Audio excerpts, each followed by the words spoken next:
Hey friends. So, guess what? I finally ticked them off enough. Little bitty dude out of the middle of nowhere, 11 followers on Rumble, 298 on YouTube, and just recently passed 400 on TikTok. You would think that the people who are, under the radar, they're not too noisy, they're not too crazy or anything. They should be the ones that, the platform would like, right? They should be the ones that platforms are like, "Yeah, we'll have you up there, dude. Like we don't mind you. You're nice, you're kind, you're quiet. You're not the kind of person that drives us wild and makes us have to do community guideline strikes, right?" Nah, turns out no, it's not. It turns out that I am exactly the kind of person that big tech companies want to silence. Uh, and I don't know why, but apparently I have ticked off TikTok enough that they're done with me. I just crossed the threshold of 400 subscribers, and I have gotten 4 community guideline violations for videos and 1 community guideline violation for a what you call it, a comment, which is so stupid. It's all of them are very stupid, and all of them I think cause issues. There's only one of them that I can understand them doing it, but it's a bad rule. I understand why they did it, but it's a bad rule that's bad for actual victims. And I'll talk about this more later, but for right now, I want to give you guys the examples as to what counts as a community guidelines violation. So let me pull up my system notifications here. Because the first one I want to read to you is the comment.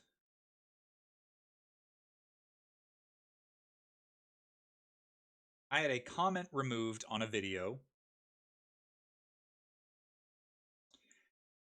It was when Joe Biden was talking about the pro-Palestine protests that have been going on recently. The pro-Palestine protests on campuses, causing a lot of issues, causing a lot of violence, and even he was condemning it. And this is the comment that I put. I put the comment: if even this buffoon is condemning it, then it's time to stop. Also, where was this talk in 2020 with BLM, ya bozo? That got a community guideline violation, and I don't know if you'll be able to see it, but content is not restored. It cannot be restored. Apparently, something in that was too far where TikTok's community guidelines considered it unrestorable. And I looked at the community guidelines again. I was like, all right, well, what was the problem here? Was it BLM? Was it calling him a bozo? Like, is it a harassment thing? And I looked, and the community guidelines in TikTok say that you can criticize a public figure as long as you're not inciting violence. Do you see any inciting of violence in that statement? No, but that's a hard strike against for community guidelines. But longtime viewers of my TikTok channel know that this is not the first time that I have gotten a ridiculous community guideline violation. I'm going to walk with you through all of them that I've gotten this year. Just this year. There are other ones that I may not know about. But this year, I've gotten 4, and they've all been within the past 2 months. That's how you know things are changing. And like we said, we know that during election years, Democrats tend to get a little hot under the collar. They tend to freak out a little bit. So today, I'm going to walk with you through every single one of my community guidelines violations. Okay? So first, let me get this ready for later. There we go. All right. Example number 1. What opinion will you defend like this? The preservation of the words of the Bible. Now, I don't say this like a bunch of Muslims who are like, our Quran is perfectly preserved, and then you actually look at their data and you realize, no, it's not. No, we've actually got 2 big historical resources to which you can look back and you can see that the text of the Bible has been very, very well preserved over thousands of years. You've got the Dead Sea Scrolls. When you compare the scrolls that we found at the Qumran sites with the Leningrad Codex, which is the most recent complete collection of the biblical manuscripts, it shows 95% word for word, letter for letter accuracy. And then the other one that you got is the historical quotes of the Bible. I was just reading Theophilus of Antioch, and guess what? He quotes a whole 4 chapters of Genesis in the middle of the book, word for word, what we have preserved. All right. What was the community guideline violation in that video? Anybody know? Anybody want to take a stab at it? What was the egregious community guideline violation in that video? Any guesses? Any guesses? Rumble, you want to take a guess at what was so bad that that video would get a community guideline violation? Anybody? It was that a couple of Muslims got offended that I said that the Quran is not perfectly preserved. I may tell you this. I try to say this with as much love as I have, but I have found in my time of the internet, 12, almost 13 years of posting videos on the internet, the most petty group that I've run into is actually not the feminists. It's Muslims. These zealous Muslims who try to live by the words of the Quran. You've got modern Muslims, or Muslims who don't necessarily what's that word that I'm looking for? Basically, they try to look at Islam through a modern lens. They think that there's a lot of things in the Quran that don't apply today. They're very modernist. Okay, they'd be closer to the average Christian than they would be to another Muslim.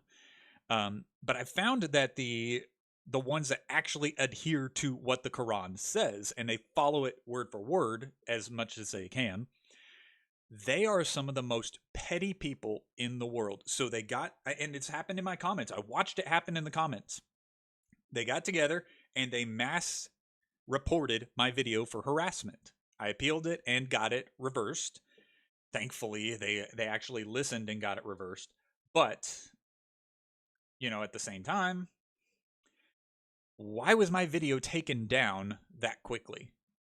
This is the big problem that I have. The big problem that I have is not just the community guidelines, because the vague community guidelines is bad enough. The problem that I have is the community guideline violations happen like that. They happen way too quickly. They require no checking or anything like that. It happened the same way with copyright stuff. I had a band that I was showing off their music. The band gave me a shout out and said, "Hey, thanks for sharing our music. We're happy to have fans like you." And then the studio removed the song. It's ridiculous. Entertainment stuff is ridiculous enough, but when you have a lot of Democrats and petty people in power, and we know that the West is catering towards Islam a lot more because they're scared of them, we see videos removed without being challenged. So I challenged it and got it reversed. Praise God, they actually listened. But there are times that they don't as well. All right, let's look at example number 2. Okay, ready? Example number 2. Let me just tell you something. Reading this, a book about Holocaust survivors. Oh, hang on. Let me just... Hang on. My apologies. There we go. Okay. Ready? Here we go. Let me just tell you something. Reading this, a book about Holocaust survivors, at the same time as this, a book about PTSD and the therapies that actually help, makes a lot more sense of some of the behaviors seen by the survivors in this. That was it. What was the community guideline violation? Anybody know? It was the Nazi symbol. Either the Nazi symbol or the word Nazi in the description. Automatic flag, automatic takedown, didn't even get a chance. Okay? This is the big problem that I have. The context and the content did not matter. It did not matter that I was talking about something else. Nobody went in and individually flagged it. It didn't matter. The auto the auto reporting system flagged my video as being a spreader of hate speech. That means that somebody put into, whatever AI program or whatever to scan the video to see if it follows community guidelines. We're so strict about this content that it auto took it down before anybody even said that there was a violation of community guidelines. What's the issue with that? What is the issue with that?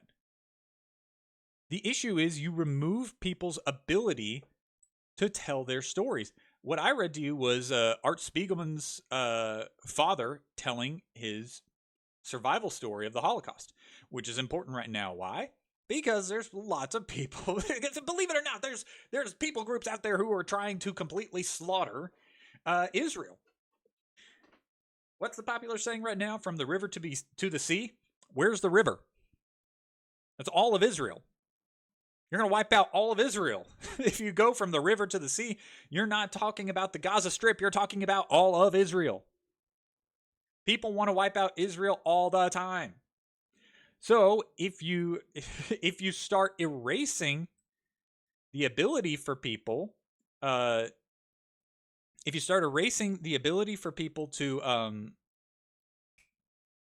be able to tell their stories and to be able to tell like things like the Holocaust, before long you're going to get a list of Holocaust deniers.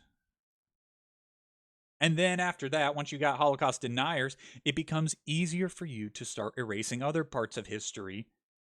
And then before long, people get confident enough to wipe out all of Israel, period. This is why the automatic removal systems are such a big problem. They're a big problem because they cause people to be scared about sharing their story. And we'll get to that again with my last example, because it's the one that I understand, but it's also the one that I think is the worst out of all of them. All right, next. So this one, I forgot that this one actually happened earlier in the year. It was this year, but it was earlier in the year than the past 2 months. I was talking about Christopher Columbus because it turns out, if you actually follow history, Christopher Columbus was a pretty chill dude. Figures if you study history, you actually learn a thing or two about history. But this 3-minute video got struck for hate speech, community guidelines violations. Promised I am going to review this. Pardon me for being so quiet. I am currently holding a sleeping baby in my arms. But yet, there's actually 2 videos of Christopher Columbus, and I reviewed the facts in one of them and then found a source that pretty much answers everything else. So there are actually 2 videos, one by Michael Knowles and one by Steven Crowder. So this one is the Michael Knowles one. As you can see, I'm halfway through the video here. That's because up to halfway through the video, there's really no historical question about this. I mean, it's all indisputable history about him starting his voyage, his growing up. So those aren't the things that are disputed. So let's fast forward to the things that are disputed.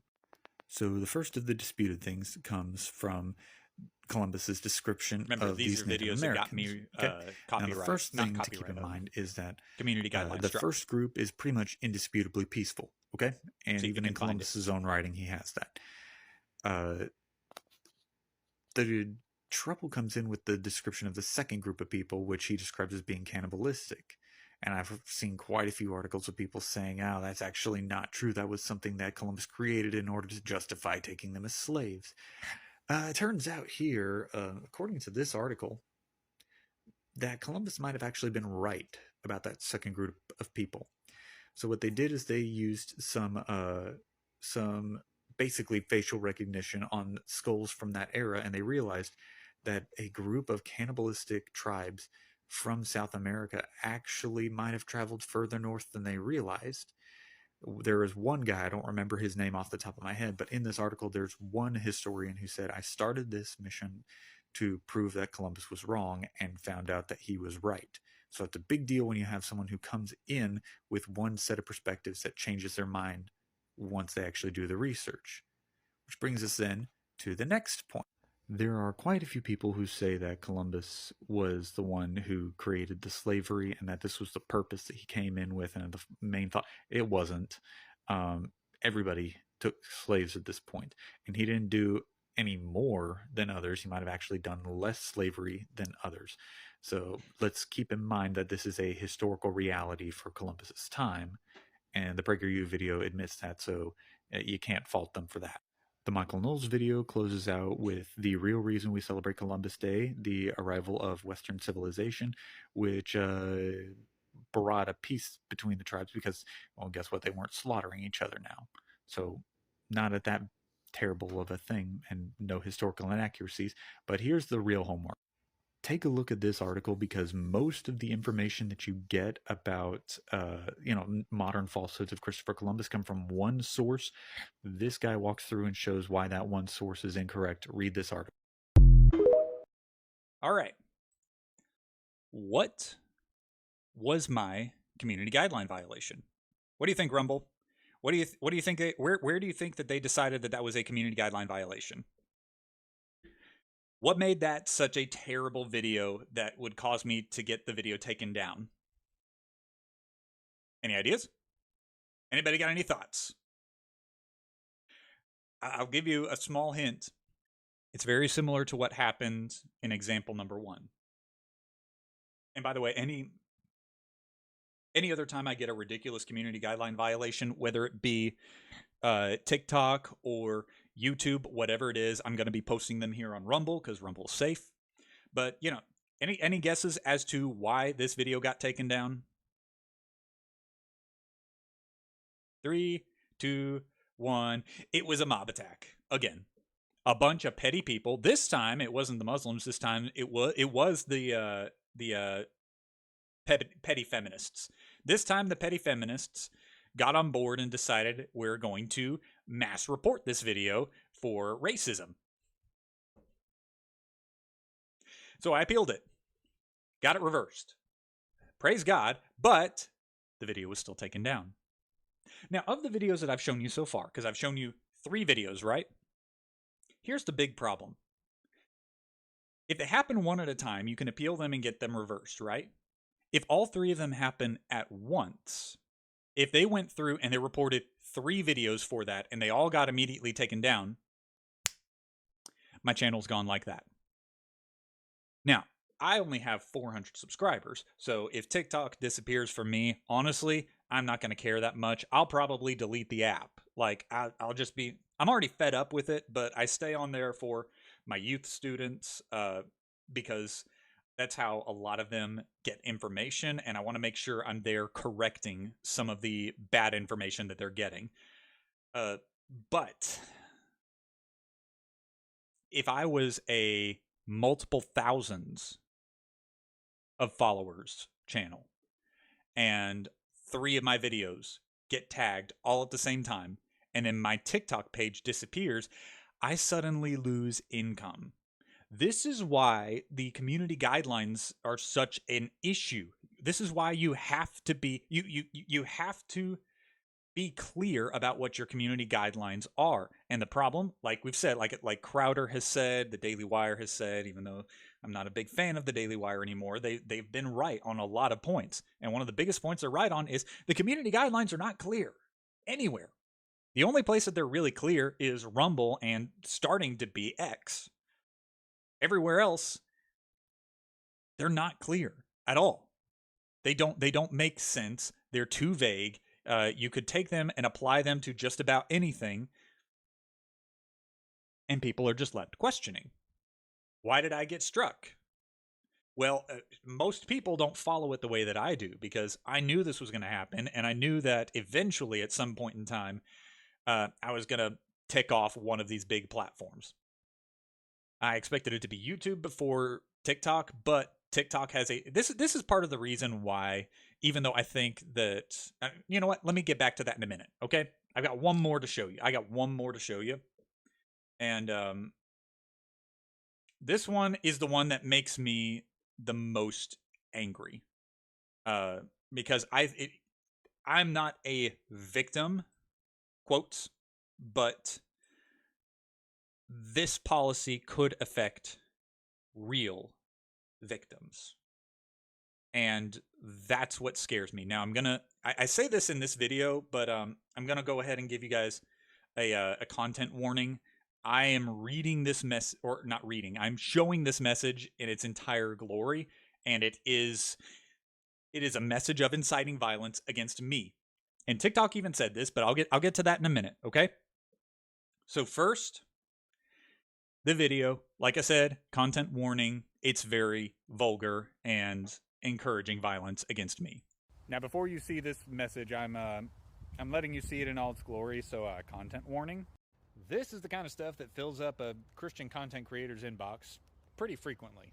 And it's not just the inbox, there's also the comments that go with it, the back and forth, the trying to give a benefit of the doubt, allowing someone the chance to defend their beliefs, asking them to provide evidence on things, trying to point out areas we agree on, and this is the stuff that fills up our inbox when we tell them, all right, you're not being kind, you're not being fair, you need to stop or you're going to get blocked. Then this is the kind of stuff you get in your inbox.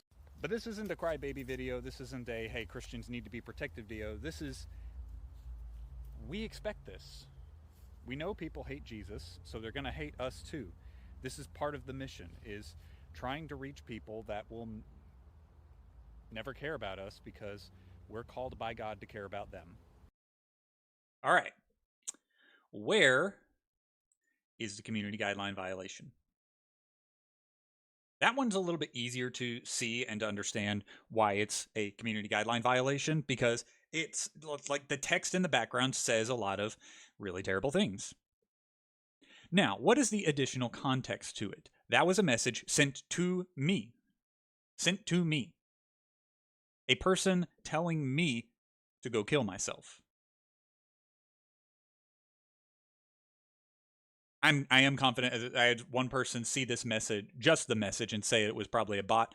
There was a longer back and forth that went on. I doubt it was a bot. It would shock me if it was a bot. But this is what happens. This is not the first time I've gotten a message like that. This has happened numerous times. I reported it. After seeing that, I reported it because, like, hey, you can't tell people to kill themselves. All right, that's not cool.